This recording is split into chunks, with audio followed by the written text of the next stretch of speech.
سونے کی مرغی۔ ہیلو دوستو، آج کی کہانی ہے سونے کی مرغی پہ۔ یہ کہانی ایک چھوٹے سے گاؤں کی ہے جہاں ایک مسکین کسان نے ایک انوکھی مرغی پالی جس نے اس کی زندگی کو بدل کر رکھ دیا۔ رحیم بخش ایک محنتی کسان تھا جو دن رات محنت کرتا تھا کہ وہ اپنی زندگی کو بدل سکے۔ اب رحیم بخش کو ایک خیال آتا ہے کہ کیوں نہ ایک مرغی خریدی جائے اور اس سے بہت سے پیسے کمائے جائیں۔ اس کے خیال میں تو یہی تھا کہ وہ مرغی لے کے آئے گا اور اس کے انڈوں سے پیسے کما لے گا، لیکن اس کو کیا پتا تھا کہ وہ مرغی سونے کے انڈے دے گی اور وہ اس کی زندگی بدل کے رکھ دے گی۔ رحیم بخش اسی دوڑ میں نکل پڑتا ہے اور وہ جاتا ہے مرغیوں کی تلاش میں، لیکن اس کو ایک بہت ہی پیاری مرغی نظر آتی ہے۔ وہ اس کو گھر لے آتا ہے، اپنی فصلوں میں کام کرتا ہے اور اس مرغی کو دیکھتا رہتا ہے۔ رحیم بخش کو اس بات کا احساس ہوتا ہے کہ یہ مرغی ضرور میری زندگی کو بدلے گی۔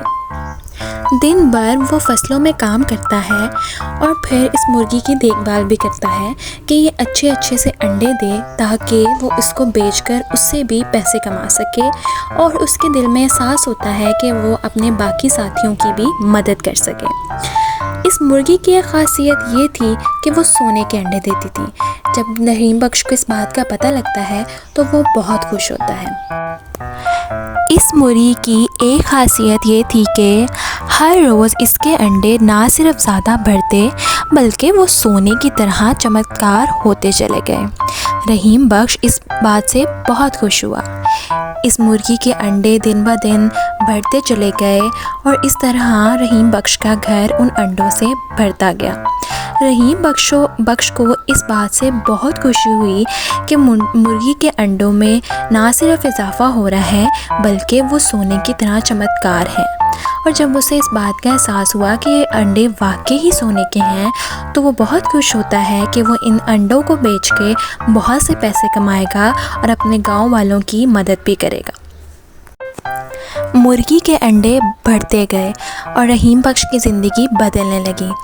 اس نے مرغی کی زرعی مصنوعات کو بازار میں بیچنا شروع کیا اور اس کی زندگی میں برکت آنے لگی۔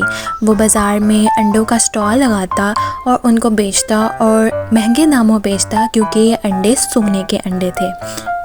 رحیم بخش بہت ہی خوش تھا اور وہ اپنے گاؤں والوں کی مدد کرنے لگا اور ان کے لیے اس نے ادارہ بھی بنایا۔ گاؤں کی فصلیں خراب ہونا شروع ہو گئیں۔ گاؤں کے لوگ بہت پریشان تھے کہ اب ان کا گھر کیسے چلے گا، ان کا گزر بسر کیسے ہوگا۔ رحیم بخش کو اس بات کا احساس تھا۔ ایک دن گاؤں میں سخت کمی آئی اور لوگ پریشان ہو گئے۔ رحیم کو بھی مشکلات کا سامنا ہوا۔ رحیم نے مرغی کی مدد سے اپنے گاؤں کو دوبارہ خوشحالی دی، اس نے لوگوں کو مزید کام دیا اور ان کے لیے مواقع فراہم کیے۔ رحیم بخش مرغی کے پیسوں سے اور بہت سے ٹریکٹر، ٹرالیز اور کھادیں لے کے آیا جس سے فصلیں دوبارہ سے اگنے لگیں۔ گاؤں کے لوگ دوبارہ سے کام کرنا شروع ہو گئے اور ان کی زندگی میں خوشحالی آنے لگی، اور اس کو دیکھ کر رحیم بخش بہت خوش ہوا کہ دوسروں کی مدد کرنے سے دل کو بہت سکون ملتا ہے، اور یہی سبق ہمیں یہ کہانی بھی دیتی ہے۔ رحیم بخش کو بہت خوشی ملی کہ سب لوگ اپنے اپنے کاموں میں مصروف ہو گئے ہیں اور وہ ان کو کام دیتا گیا، اور اس طرح لوگ دوبارہ سے بڑھنے پھولنے لگے اور ان کے کام میں برکت پیدا ہونے لگی، اور اس سے ان کا گزر بسر بھی آسانی سے ہوتا چلا گیا۔